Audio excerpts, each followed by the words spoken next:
So, continuation po, part 3 po ng Life Motivation, POB Insight, Life Coach na ginagawa ko. Thank you so much po sa inyong lahat na makakakita ulit ng content ko na ganito. Sana po try nyo pong umpisahan mula part 1. Maigsi lang naman po to. So, nung tinanong po ng ating Panginoon ng kanyang mga apostol, kung ano ang sinasabi ng mga taong nakapakinig sa kanyang sermon, dun nga po sa isang ilang na bundok, nung panahon ng ating Panginoong Hesukristo, na nagbigay na po siya ng pinaka-ultimatum na mga mabibigat na utos, na mga mabibigat na parang revise command, na parang in-enhance na po yung 10 utos na ginawa ni Moses.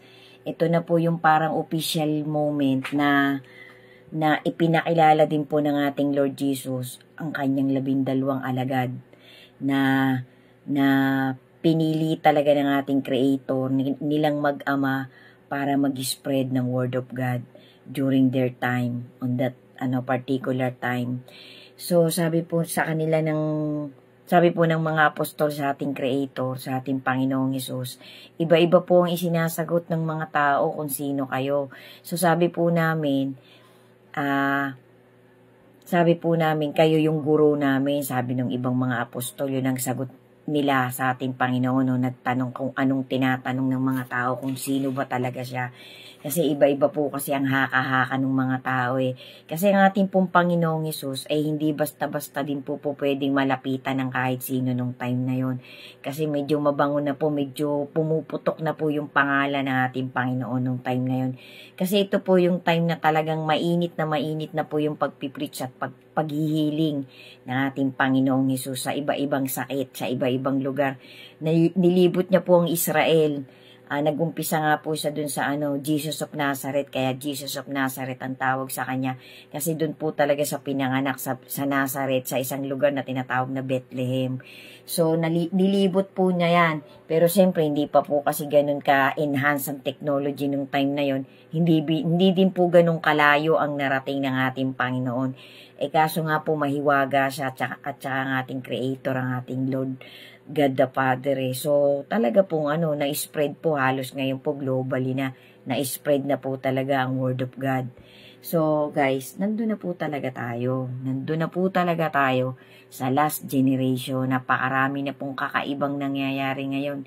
Ultimong mga malalakas na bansa po. Ito pong pinakalitis na nakita ko sa news Germany, mayamang bansa din po yan. Malakas din po yung bansang yan. Parting halos nasa Europe din po yan malalakas pong mga bansa ngayon. London, North, South America, lahat po. France, Canada, Australia, Dubai, Saudi Arabia, UAE, lahat po yan dinadaanan ng dilubyo, dinadaanan ng matitinding kalamidad. Kasi nga po, ang bawat sinalita po ng ating Creator ay hindi pwedeng hindi mangyayari. So, pax na pax po talaga, guys. So, sabi po ng ating Creator, sumagot po bigla si Simon Pedro. Kasi palibasa po si Simon Pedro, siya po yung pinakaginawang kanang kamay ng ating Panginoong Hesus. Isa po siya talaga sa kauna-unahang naging leader ng iglesia, ng congregation na itinayo ng ating Panginoon, ng Infinite God, at pinamunuan po ng kanyang bigatin Son. So ako po guys, ang isa po sa pinaka-the best advice na masasabi ko sa lahat ng nakakakita ng content ko, bilisan na po natin kung kanino talaga natin itatalaga ang puso natin, ang ating faith, ang ating belief, ang ating motivation, kung kanino talaga tayo kakapit. Kailangan po meron tayong kinakapitan na mahigpit. Kasi nakakatakot po guys kapag dumating na yung pinaka sunod-sunod na climax, yung mga lahat-lahat po, trompeta, yung mangkok, yung bowl ng galit ng ating Panginoon. Bumuhos na po yan hanggang sa pinakahuling horn ng trumpet of God na iuutos na sa kanyang mga anghel. Malilate po tayo kapag hindi pa natin inaaligagang asikasuhin natin kung saan ba talaga tayo. Mahirap po yung pasigwi-sigwi tayo guys. Yan po ang isa sa pinakamatinding tips na pwede ko talagang i-advise sa sino mang makakapanood ng anumang content ko. So, kasi napakamahalaga po sa ating Creator ang kaligtasan ng lahat ng kanyang creation. So, ayan po ang ating atupagin, guys. Maging kontento na po tayo kung anong kinalalagyan natin ngayon. Ang blessing po ng Panginoon ay mysteriously na dumadating sa bawat isa sa atin. Hindi lang po material things ang blessing na masasabi. Napakamahalaga po ng peace of mind, safetyness, excuse me po, at ang salvation ng Holy Spirit natin na nandito sa loob. So yan po yung pinakadamos na kailangan natin bigyan ng priority. So, ang sinagot po ng ating, balik po tayo dito sa life motivation ko. Dagdag ko lang po yan, dagdag advice ko lang po sa ating lahat. Ang isinagot po ni Simon Pedro, guys, ikaw ang bugtong ng Diyos, ikaw ang bigatin ng buhay na Diyos. So, sabi ang ating Panginoong Hesus kay Simon Pedro, guys, ipinaunawa yan sa'yo, ibinigay yan sa'yo ng aking Ama na nasa langit, hindi ng tao.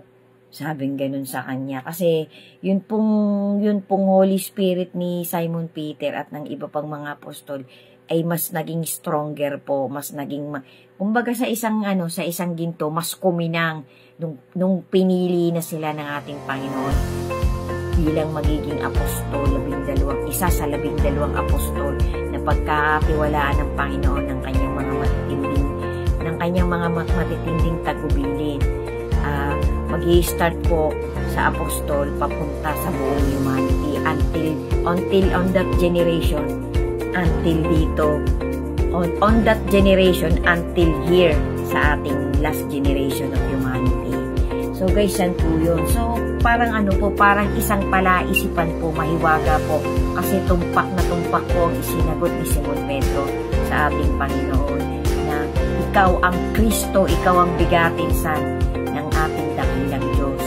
So parang parang ini-imply po dun sa sagot ni Simon Pedro na wholeheartedly, 100%, 100% ay ina-accept po ni Simon Pedro ng buong puso at buong isip at kaluluwa niya at buong lakas niya, na pinaniniwalaan niya po sa kanyang faith na ang ating Panginoon ay nag-iisang bigatin. Kasi yung sinabi po niya, ikaw ang Kristo ng Diyos na buhay.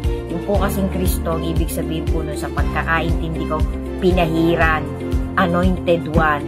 So, ibig sabihin po, talagang ang Holy Spirit po ng bawat isa sa kanila, lalong-lalo na po si Simon Pedro, ay talaga pong ang direction, ang trajectory ng 12 yun, ipapunta po talaga sa motivation ng mag-ama. Amen. Sundan niyo pa po, guys. Thank you po for watching. At sana po kahit papano makapag-enhance pa po ako, makapaghatid pa po ako sa maliit kong motivation sa bawat makakapanood sa akin, ay makapagdagdag pa po ako ng maliit na booster upang tumibay pa po ang ating faith sa ating Panginoon. Sundan niyo pa po. Thank you po for watching. God bless us all and to God be the glory. Ingat po tayo palagi. Amen.